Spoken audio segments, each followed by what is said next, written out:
tenemos una pregunta de alguien anónimo que nos comenta que si en el caso de la PCR cuantitativa a tiempo real y el FIS, en las que obtenemos unas proporciones de cromosomas X, cromosomas Y, si hay alguna proporción o porcentaje concreto a partir del cual se pueda saber con seguridad si ese semen dará para machos o para hembras.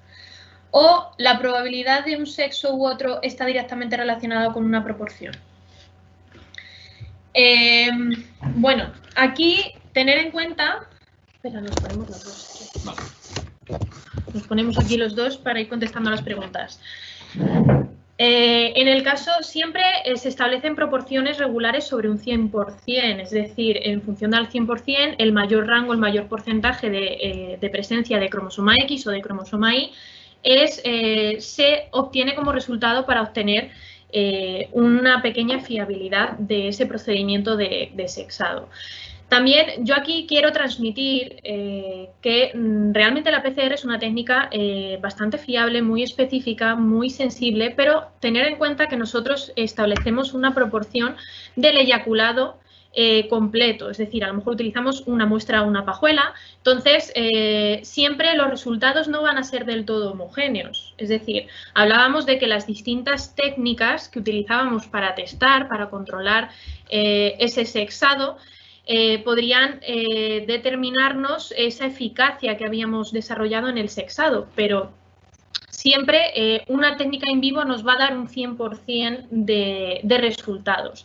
Aún así, siempre partimos de la base de utilizar estas técnicas que nos pueden dar resultados pues, en horas a partir del momento del que desarrollamos ese sexado, ¿vale? Por lo tanto, nos permite poder comercializar esas dosis sexadas con una seguridad de que el procedimiento de sexado ha sido eficaz, ¿vale? Pero siempre se establecen proporciones y probabilidades en función del aumento, la cuantificación del número de espermatozoides mayoritarios sobre el otro, es decir, de presencia de cromosoma X o de cromosoma Y.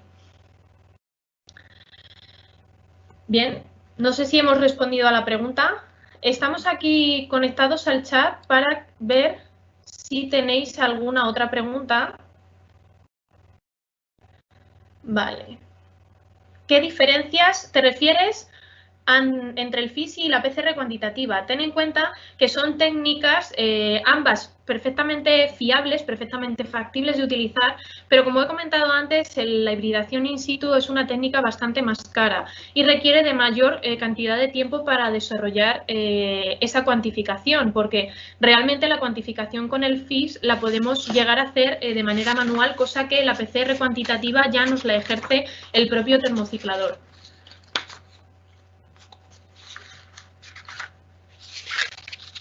Vale, a ver, más preguntas. ¿Cuánto dura el espermatozoide de bovino en morir?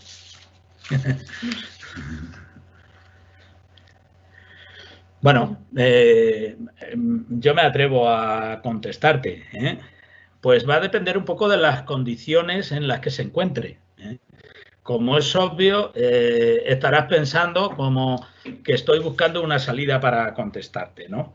Evidentemente, lo más lógico que tu pregunta se refiera a cuánto tiempo permanece viable en el aparato genital de la hembra. Me imagino que será así, ¿eh?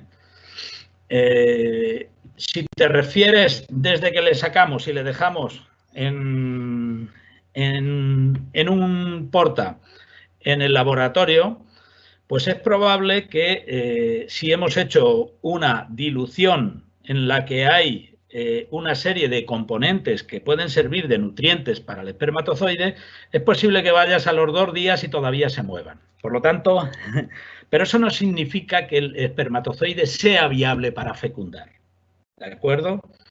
Es decir, si nosotros hacemos una preservación en la que intentamos y conseguimos que ese espermatozoide paralice su motilidad y haga su reserva de ATP y no la desgaste, ese espermatozoide puede durar en refrigeración hasta 6-7 días, ¿de acuerdo? Pero, evidentemente, ese espermatozoide probablemente ya haya perdido su capacidad de fertilización. Por lo tanto, un espermatozoide puede durar móvil mucho tiempo, ¿eh? Va a depender también de las razas y de los factores que le puedan afectar. Bien, estoy leyendo las preguntas y hay muchas de vuestras preguntas que las vamos a responder directamente mañana en los vídeos. Entonces, como no tenemos mucho tiempo, directamente voy a comentar las preguntas que mañana no van a ser resueltas en la parte de práctica. Entonces, nos dice Jorge Echeverry, hacen énfasis en un máximo de 7 días al medio ambiente para los kits. ¿Qué tanto se afectan los resultados cuando se excede ese tiempo? Tener presente que en los despachos ese tiempo se excede sobre todo los internacionales. No podemos dar, Jorge, seguridad porque nosotros hemos mantenido a temperatura ambiente durante concretamente 8 días.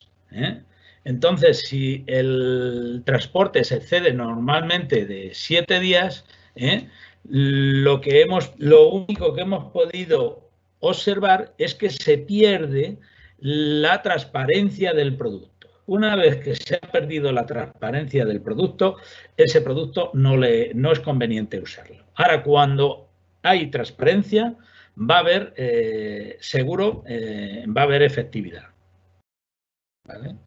Otro tema que quería comentar, que añadiendo las preguntas de la técnica de PCR y de FISH, también vamos a iniciar ahora un estudio sobre la utilización de la quinacrina como sistema de tinción a nivel del núcleo para determinar los corpúsculos F. Una técnica que nos gustaría ponerla en marcha porque puede ser muy útil para que directamente cualquier laboratorio de semen pueda desarrollar inmediatamente después de realizar el sesaje la veracidad de la técnica.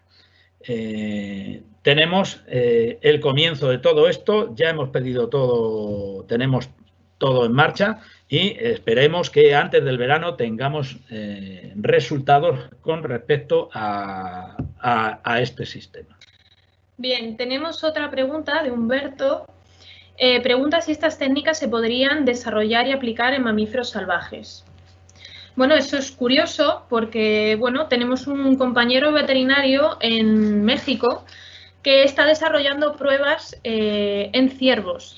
Entonces, aquí nos comentaba él como profesional en este sector que es muy interesante para ellos realizar un sexado en esa especie porque ahí el que prima, el que tiene mayor valor es el macho.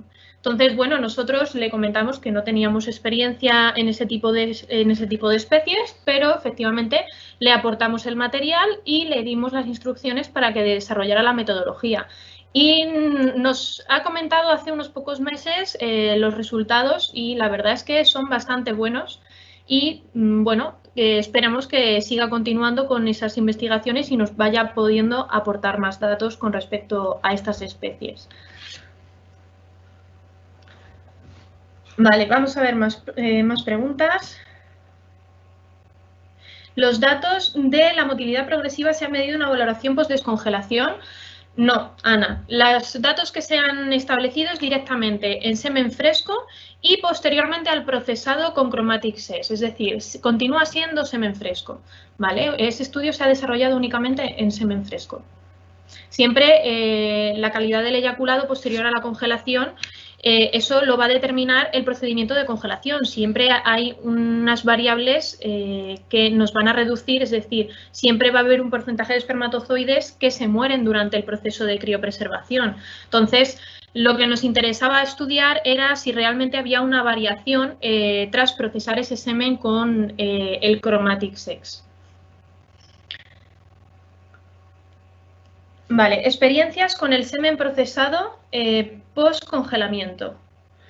Bueno, en el semen post-congelado, siempre la mayoría que utilizamos es en ganado vacuno de leche y algo en ganado vacuno de carne.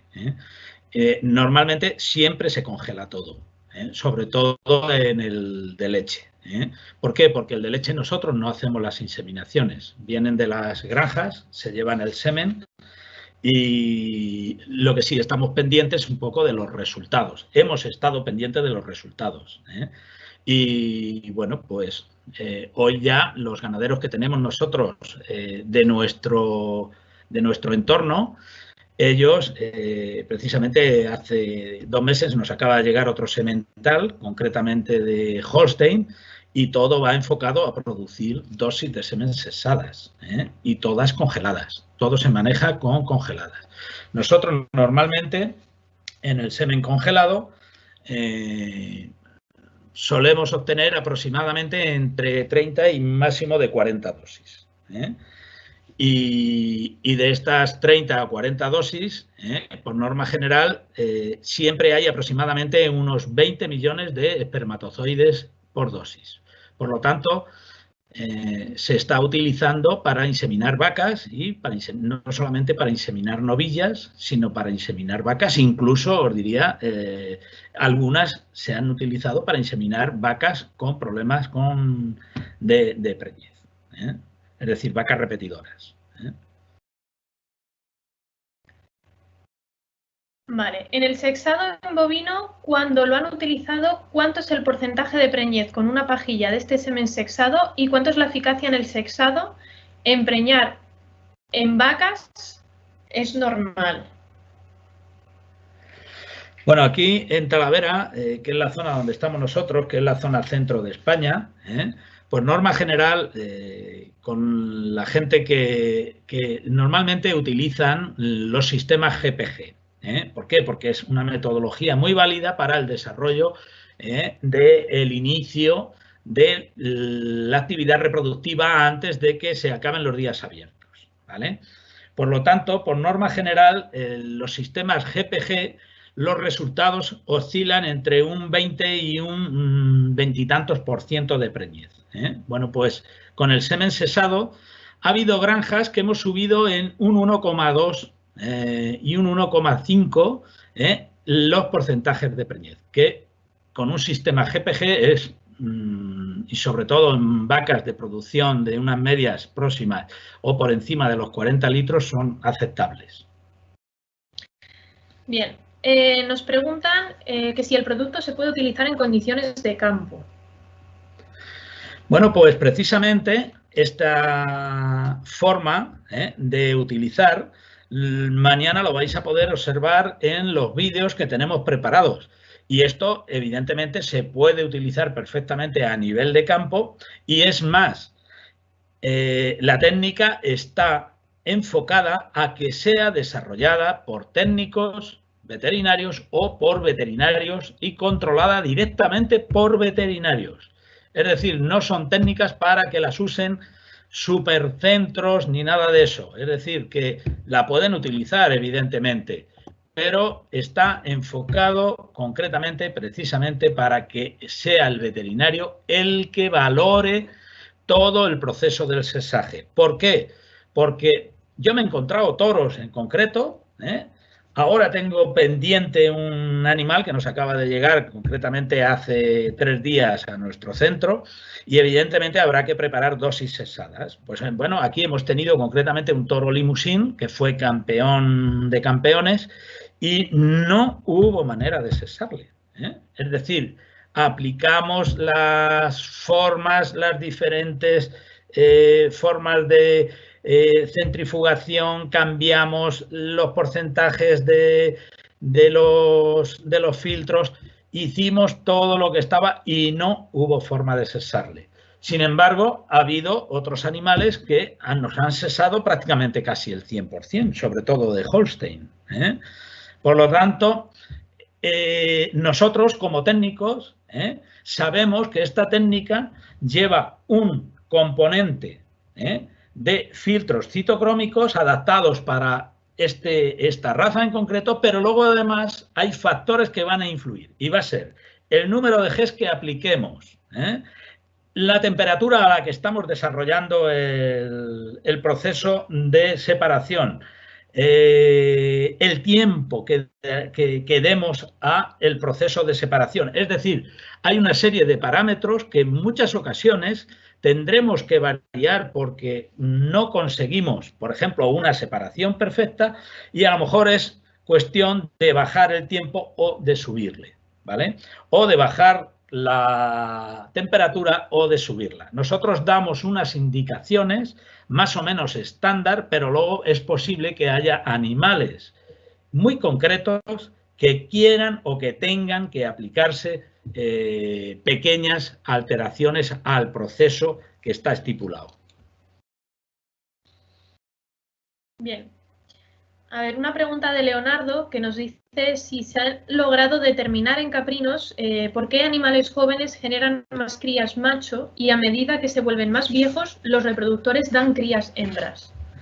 Bueno, ese trabajo que has visto, que se ha desarrollado concretamente, os lo he expuesto en una de las diapositivas, que hay una serie de cambios en que los animales pueden tener esas diferencias a lo largo incluso de su desarrollo durante su vida reproductiva.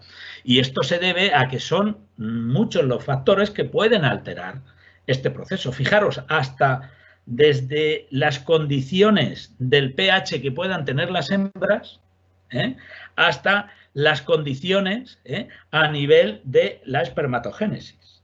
Es decir, queda mucho por estudiar en esto y yo confío en que va a ser las generaciones que vienen a continuación, de los veterinarios que vienen a continuación, que van a poder saber perfectamente en qué condiciones se encuentre cada semental, posiblemente haciendo un pequeño test. Yo estoy seguro que eso va a llegar.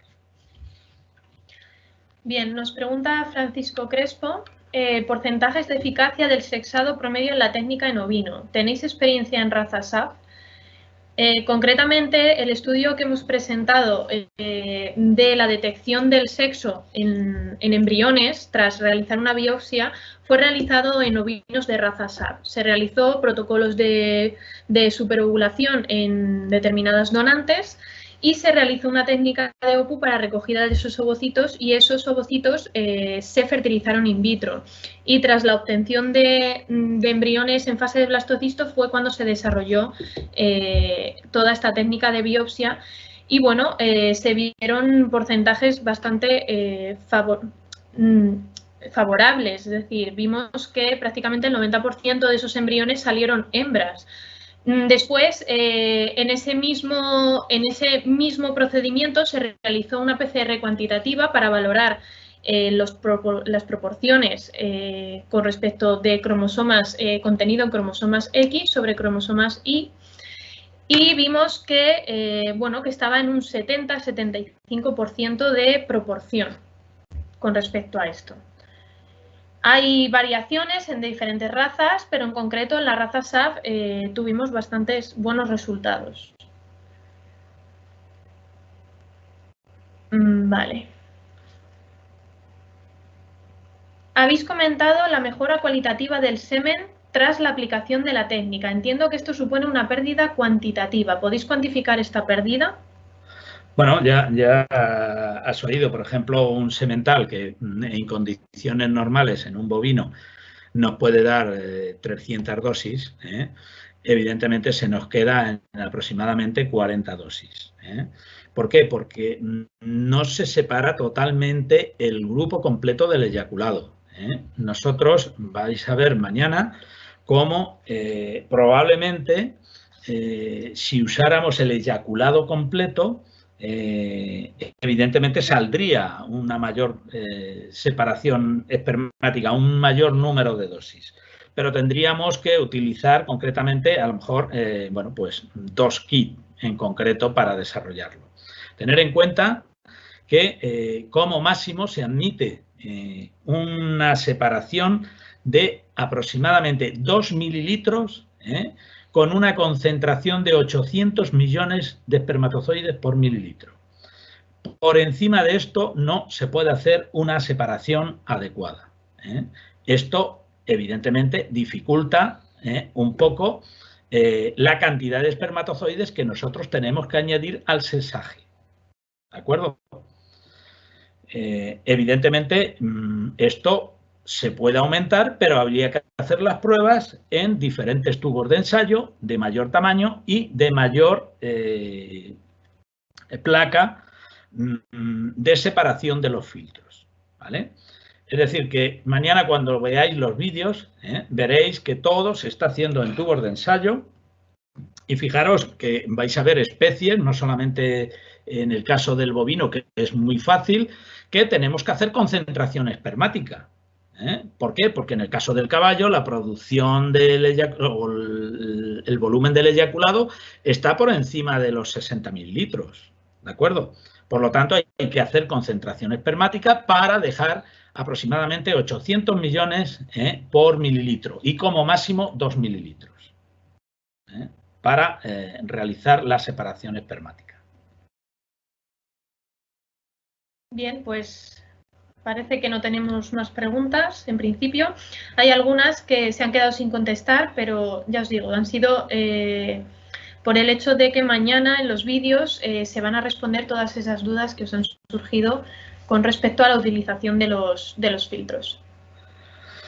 Bueno, pues si no tenéis más dudas, mañana os esperamos a las 5 de la tarde. Veréis que es una técnica perfectamente asumible y que puede desarrollar cualquier veterinario. Y evidentemente lo tiene que desarrollar un veterinario o una persona que esté acostumbrada a trabajar con el tema de las dosis de semen. Un técnico que trabaje en un centro o que trabaje directamente con todo esto. Por lo tanto, si no hay nada más preguntas, pues desearos que paséis un buen día y nos vemos mañana de nuevo a las 5 de la tarde hora española. Muchas gracias a todos por vuestra asistencia. Un saludo. Un saludo a todos. Muchas gracias. Nos vemos mañana.